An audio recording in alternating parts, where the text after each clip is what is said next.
Bismillahirrahmanirrahim. Assalamualaikum warahmatullahi wabarakatuh. Salam sejahtera untuk kita semua. Perkenalkan, nama saya Indra Setiawan, salah satu dosen di program studi Diploma 3 Teknik Produksi dan Proses Manufaktur Politeknik Astra. Saya pertama kali menjadi dosen di tanggal 8 Agustus 2022. Saat ini ditempatkan di program studi Diploma 3 Teknik Produksi dan Proses Manufaktur.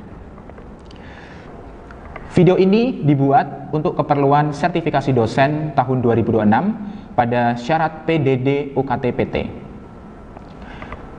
Di Politeknik Astra, khususnya di program studi Teknik Produksi dan Proses Manufaktur, saya mengampu mata kuliah perancangan proses manufaktur, perancangan tata letak fasilitas, sistem produksi, dan statistik industri.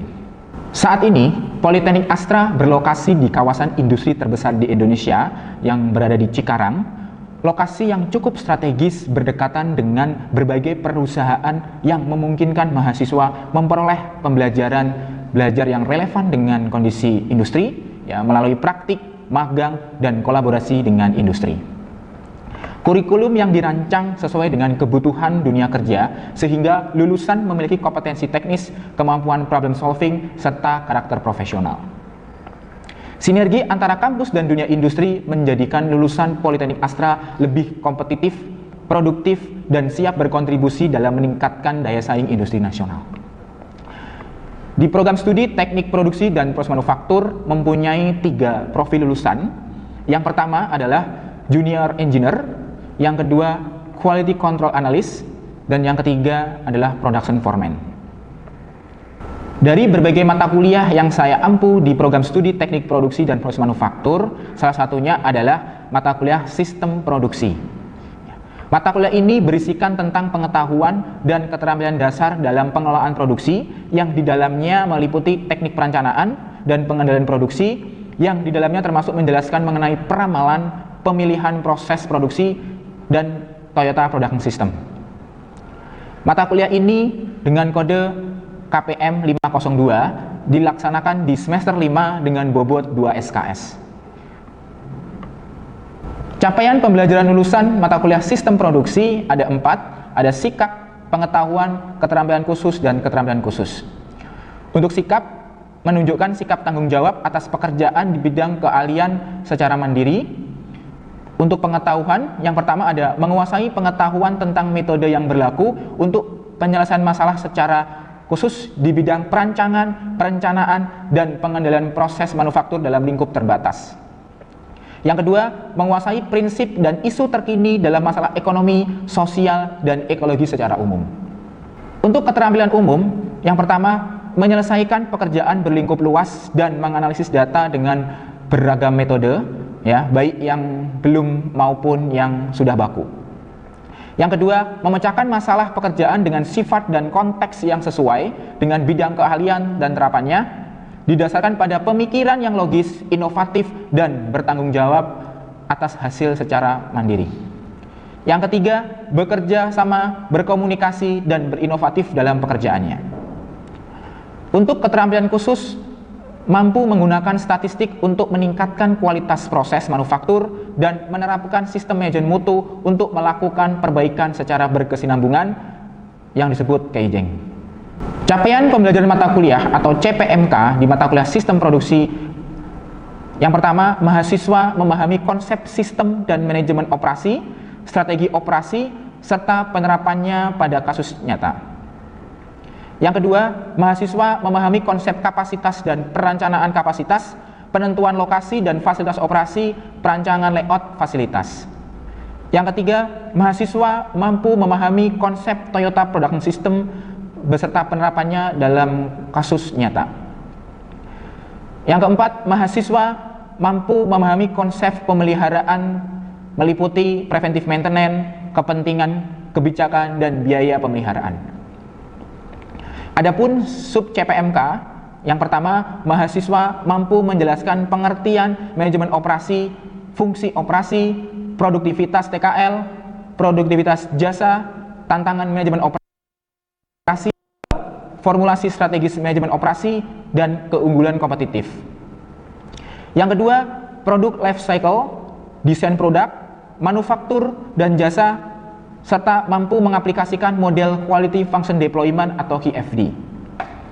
Yang ketiga, mahasiswa mampu menjelaskan strategi proses operasi, pemilihan teknologi, konsep kapasitas, dan perencanaan kapasitas. Yang keempat, mahasiswa mampu mempelajari pengelolaan gudang, inventory, dan pemilihan supplier. Yang kelima, mahasiswa mampu memahami konsep 5S, meliputi Seiri, Seiton, Seiso, Shitsuke, dan Seiketsu, serta perbaikan berkesinambungan.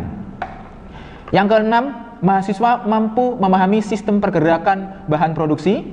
Yang ketujuh, mahasiswa mampu memahami sistem produksi ramping beserta 7 pemborosan yang meliputi transportation, inventory, motion, extra process, waiting, overproduction, dan defect. Yang kedelapan, mahasiswa mampu memahami metode pergantian model saat produksi atau SMED. Yang kesembilan, mahasiswa mampu memahami sistem kerja dengan beban merata atau Heijunka. Yang kesepuluh, mahasiswa mampu memahami metode produksi tepat waktu berdasarkan pelanggan atau just in time. Yang kesebelas, mahasiswa mampu memahami sistem produksi pull system dan push system. Yang ke-12, mahasiswa mampu memahami biaya-biaya yang terlibat dalam proses produksi. Yang ke-13, mahasiswa mampu memahami konsep manajemen pemeliharaan. Sistem pembelajaran mata kuliah sistem produksi dilakukan di kelas secara tatap muka dengan jumlah pertemuan sebanyak 16 kali 100 menit, sudah termasuk UTS dan UAS. Kapasitas kelas maksimal 32 mahasiswa. Terdapat 2 pertemuan untuk belajar dengan praktisi industri manufaktur untuk melihat real case dan isu di dunia industri manufaktur. Kriteria penilaian mata kuliah sistem produksi ada 5. Yang pertama, kehadiran dengan bobot 10%. Yang kedua, tugas besar 1 dengan bobot 15%. Yang ketiga, tugas besar 2 atau case base dengan bobot 20%. Yang keempat, ujian tengah semester atau UTS dengan bobot 25%. Dan yang terakhir, yang kelima, ujian akhir semester dengan model project base dengan bobot 30%. Bismillahirrahmanirrahim. Assalamualaikum warahmatullahi wabarakatuh. Waalaikumsalam warahmatullahi wabarakatuh. Semangat pagi. Pagi. Luar biasa. Tetap semangat. Astrate. Gimana kabarnya hari ini? Gimana kabarnya, Ella? Alhamdulillah sehat, Mas. Sehat ya. Baik, terima kasih untuk teman-teman semua yang sudah hadir di perkuliahan hari ini. Ya, saya berharap teman-teman sehat selalu sehingga kita mata kuliah sistem produksi dengan lancar. Ya, baik. Selanjutnya kita akan lanjutkan kembali mengenai mata kuliah sistem produksi. Minggu lalu kita sudah membahas mata kuliah sistem produksi berkaitan dengan jenis-jenis sistem produksi. Ya.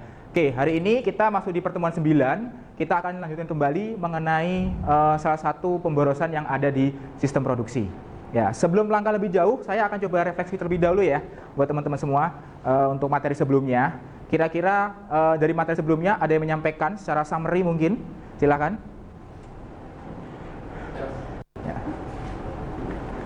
Ya, silakan Haikal. Sistem produksi yang dilakukan setelah perusahaan itu ada 2 cara. Yang pertama itu make to order dan juga make to stock. Make to order itu adalah sistem produksi yang dilakukan secara permintaan dari konsumen. Dan satu lagi make to stock itu adalah sistem produksi yang dilakukan secara massal yang akan simpan dalam gudang. Oke, terima kasih Haikal. Jadi sistem produksi yaitu ada make to stock dan make to order ya. Kalau make to stock itu sistem produksi yang dibuat karena pelanggan ya. Kalau make to order karena make to stock karena kebutuhan pasar ya. Kalau make to order karena kebutuhan pelanggan. Oke, ada yang lagi mungkin bisa menyampaikan contohnya? Saya, Pak. Ya. Oke, jadi make to stock itu contohnya seperti perusahaan yang berbidang di bidang produksi bahan pokok gitu. Jadi contohnya itu seperti mie instan dan air mineral. Dan yang make to order itu perusahaan di bidang otomotif, contohnya itu seperti mobil dan motor, Pak. Oke, terima kasih Rafif. Ya, jadi untuk make to stock itu contohnya apa tadi? Kebutuhan pokok ya, ada produk Unilever dan mie instan ya. Tapi kalau untuk kebutuhan tersier seperti mobil dan motor itu sistem produksinya adalah make to order. Oke, terima kasih buat Haikal dan Rafif. Selanjutnya saya akan coba masuk di pemborosan. Ini salah satu permasalahan yang ada di sistem produksi sehingga mengganggu operasionalnya. Oke, sebelum lebih jauh kita coba masuk di lean manufacturing dulu ya. Nah, apa itu lean manufacturing? Berasal dari kata lean yang artinya ramping. Jadi bagaimana kita bisa mendevelop atau membuat konsep sistem produksi yang ramping gitu ya. Apa itu ramping? Ramping itu tidak adanya pemborosan. Jadi permasalahan-permasalahan di jalur produksi kita coba hilangkan ya. Tujuannya untuk apa? Yang pertama adalah kita bisa meningkatkan profitabilitas perusahaan, lalu ada menghilangkan aktivitas yang tidak bernilai tambah, dan kita bisa menghilangkan namanya waste atau muda ya, dengan manfaat yang besar ya.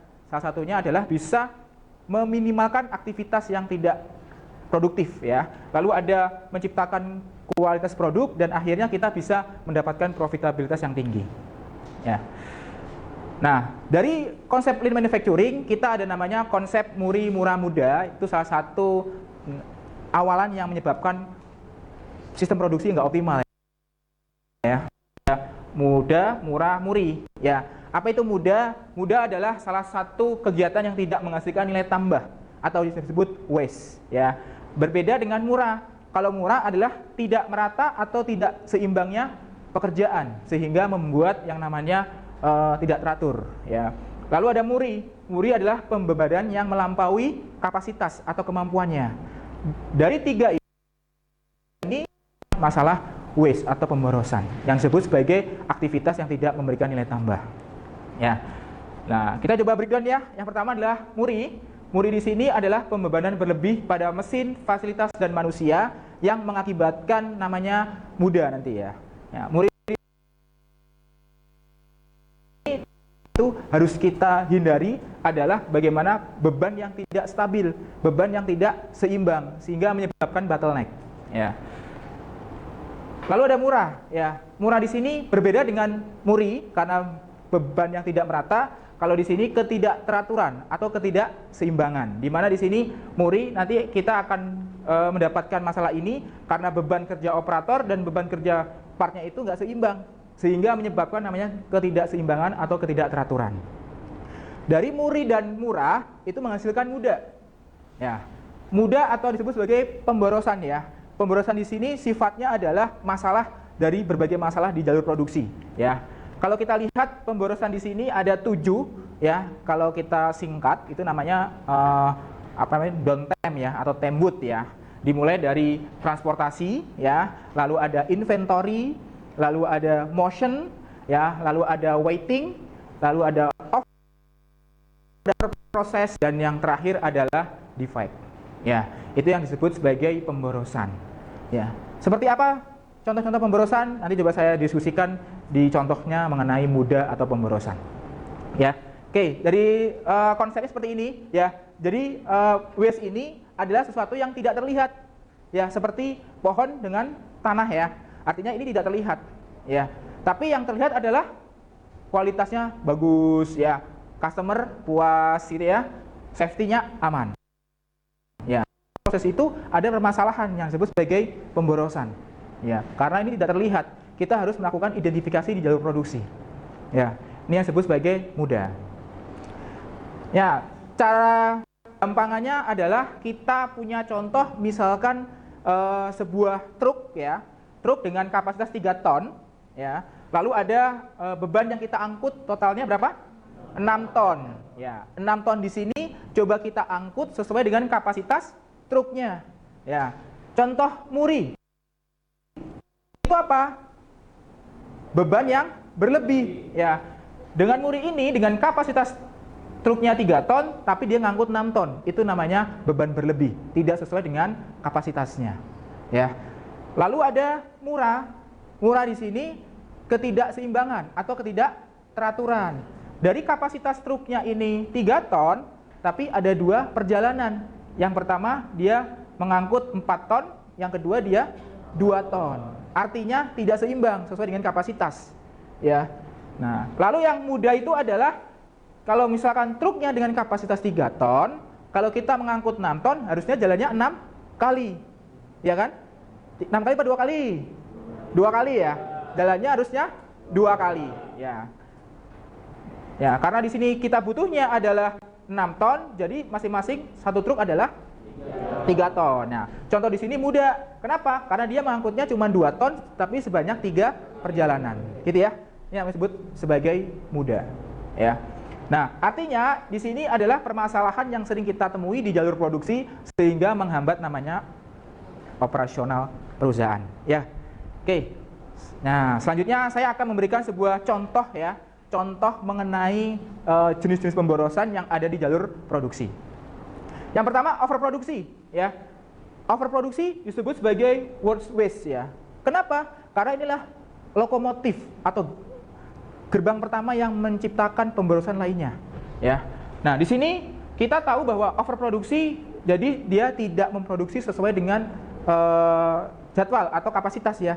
Dia menciptakan produksi lebih, gitu ya. Artinya memberikan sebuah dampak permasalahan, yaitu produknya berlebih, ya, menciptakan biaya simpan, lalu waktu prosesnya semakin panjang. Ini yang disebut sebagai overproduksi. Nah, contohnya kalau kita lihat di makanan gitu ya, kalau teman-teman biasanya suka makanan gitu ya. Nah, sekarang ini adalah di gorengan, ya. Penjual gorengan dia tidak berpikir bahwa siapa pelanggan kita, dia harus tetap menggoreng, gitu ya.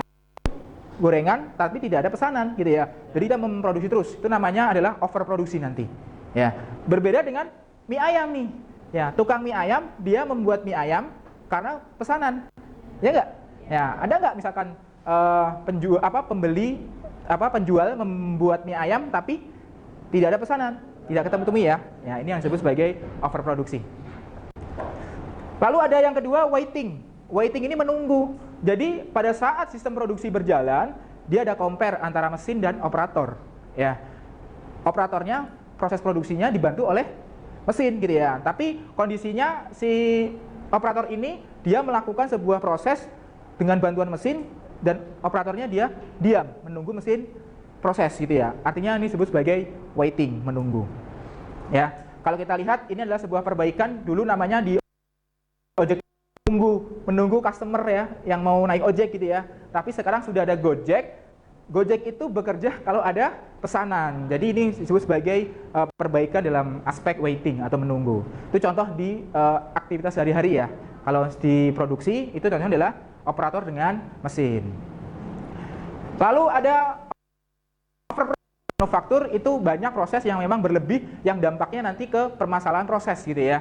Contohnya di sini ada sistem pengecasan otomatis dengan AGV ya, Augmented Gate Vehicle. Jadi dia mesinnya itu AGV itu dia melakukan pengisian baterai sambil dia bekerja.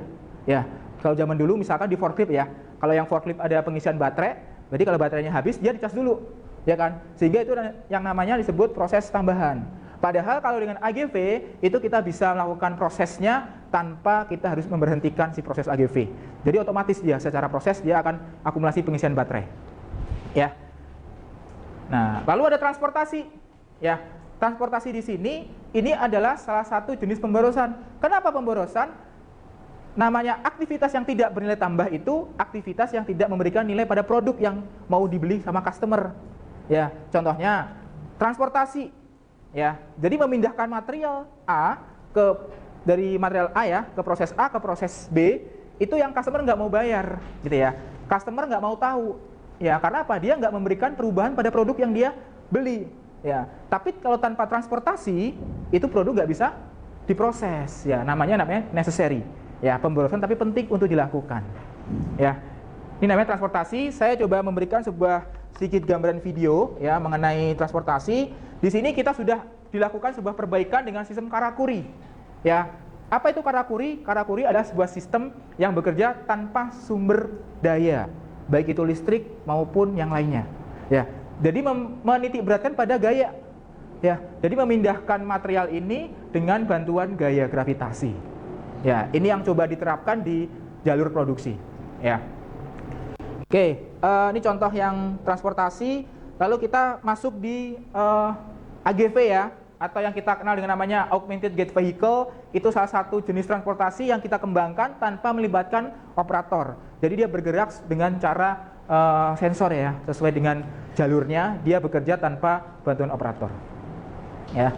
Ini nanti teman-teman nanti kalau ada pertemuan dengan praktisi nanti coba akan lebih clear ya, karena praktisi akan berpengalaman termasuk dengan proyek yang menggunakan AGV gitu ya. Nah, ini contoh-contoh supplier ya. Nanti kita coba jelaskan antara Junbiki dan Jundate. Apa itu Junbiki? Junbiki adalah persiapan material di jalur vendor, tapi kalau Jundate persiapan material di jalur produksi. Ya, jadi ada perbedaan. Kalau Junbiki itu persiapannya di luar, di supplier, tapi kalau Jundate persiapannya di internal. Gitu ya. Ini juga salah satu bentuk transportasi yang coba kita hilangkan. Kita menggunakan sistem milk run ya, yaitu biasanya kalau di industri itu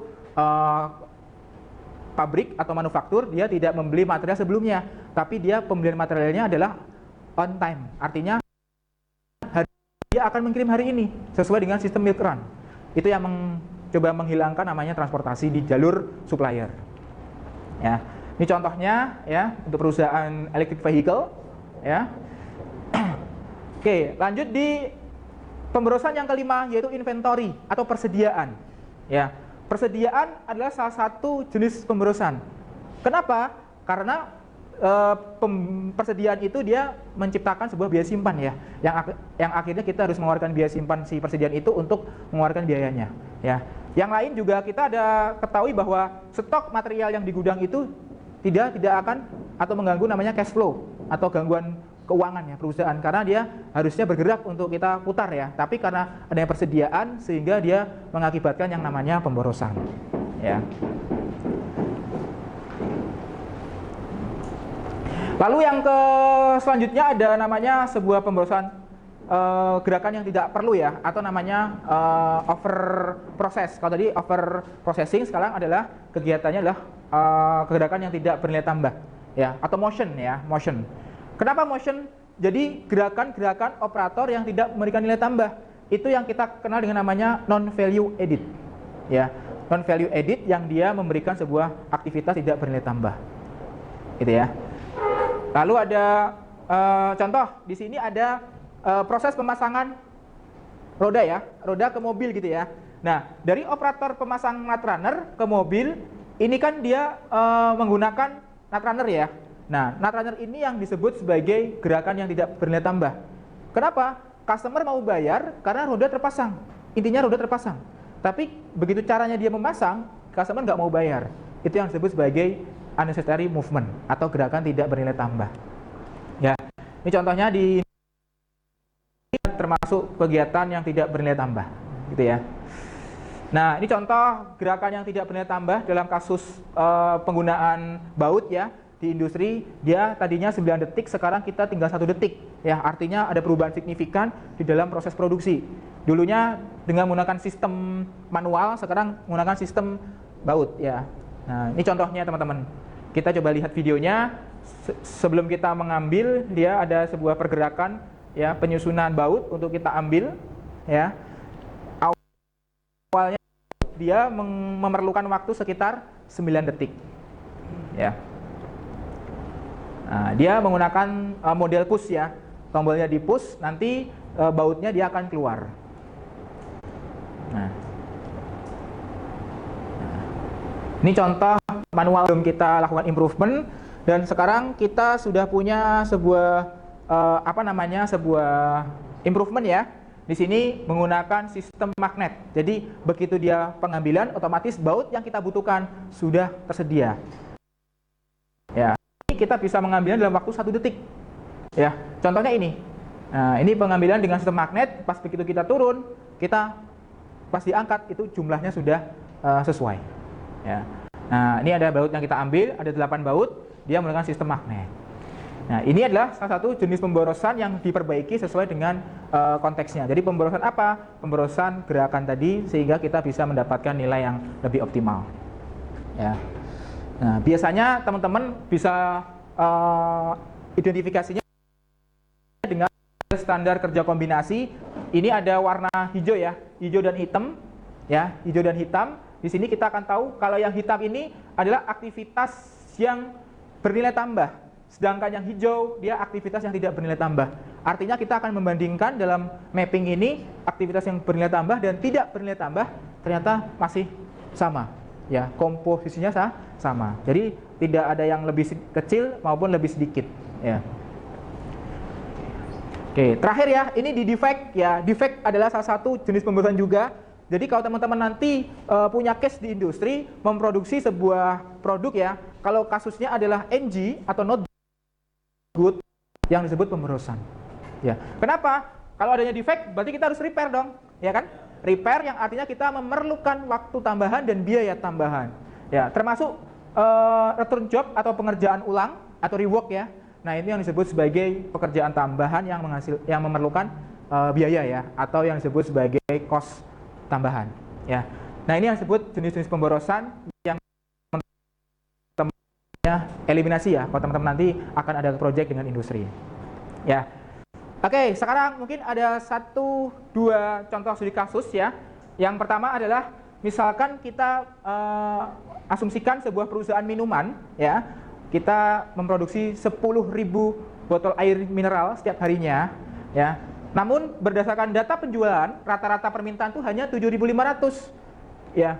Akibatnya ribuan botol harus disimpan di gudang selama beberapa minggu sebelum terjual ya. Nah, dari sini, dari studi kasus yang pertama, pemborosan apa yang paling dominan nih yang dialami oleh perusahaan tersebut? Mungkin saya boleh memberikan respon ya, 1-2 mahasiswa yang bisa memberikan coba jawaban di studi kasus. Silakan. Ya, silakan. Siapa dengan Fasya ya? Oke. Oke, baik. Pada studi kasus tersebut, perusahaan mengalami overproduction yang dimana permintaan pelanggan hanya sebesar 7.500 botol. Namun perusahaan menghasilkan 10.000 botol air mineral dalam sehari. Pemborosan tersebut menyebabkan produk yang menumpuk di gudang dan modal perusahaan yang tertahan dalam bentuk produksi atau stok. Ya, baik. Terima kasih Tasya. Jadi yang jawaban studi kasus yang ke-1 ya, yang pertama ini dia adalah overproduksi ya. Kenapa overproduksi? Karena produksinya ya tidak sesuai dengan schedule ya atau permintaan pelanggan ya. Di sini dia menciptakan 10.000 sedangkan targetnya adalah 7.500. Nah, ini yang disebut sebagai pemborosan pada kasus overproduksi. Oke, selanjutnya kita masuk di studi kasus yang kedua, bagaimana perusahaan manufaktur elektronik ya dengan stasiun kerja. Di sana ada status produksi yang menunggu sekitar 15 menit ya. Jadi di sini material dari bagian sebelumnya sehingga ada waktu 15 menit yang terbuang ya, yang menunggu. Akibatnya lini produksi berhenti sementara dan target produksi harian tidak tercapai. Ya, studi kasus yang kedua ini jenis pemborosan apa yang bisa menggambarkan? Boleh disampaikan. Ya. Ya, silakan Pasya ya. Oke. Jadi menurut saya pada studi kasus yang kedua ini, pemborosan yang paling tepat itu adalah waiting. Karena pada kasus ini operator di stasiun pemasangan harus menunggu selama 15 menit karena material dari proses sebelumnya belum selesai diproses. Nah, dalam waktu tersebut operator tidak dapat melakukan pekerjaan yang memberikan nilai tambah atau value added menganggur atau idle time. Baik, terima kasih Pasya ya untuk penyampaiannya di kasus yang kedua. Jadi benar ya, kasus yang kedua ini adalah waiting, waktu menunggu. Kenapa? Jadi antara stasiun A dengan stasiun B dia tidak bisa memenuhi target. Ada waktu menunggu sekitar 15 menit. Ya, sehingga ini yang disebut sebagai permasalahan waiting yang biasanya mengakibatkan namanya bottleneck ya, artinya ketidak balance antara stasiun A dengan stasiun B karena waktunya ada yang menunggu ya 15 menit sehingga capaian produksi tidak tercapai. Oke, mungkin dirasa cukup untuk kuliah hari ini. Terima kasih banyak buat teman-teman atas perhatian dan atensinya ya, yang sifatnya sudah sangat kooperatif ya. Tadi ada Tasya dan Pasya yang aktif, ada juga Haikal dan juga Rafif ya untuk menyampaikan refleksi. Mungkin nanti kita akan sampaikan di minggu depan lagi ya. Saya akhiri, terima kasih banyak. Wassalamualaikum warahmatullahi wabarakatuh. Waalaikumsalam.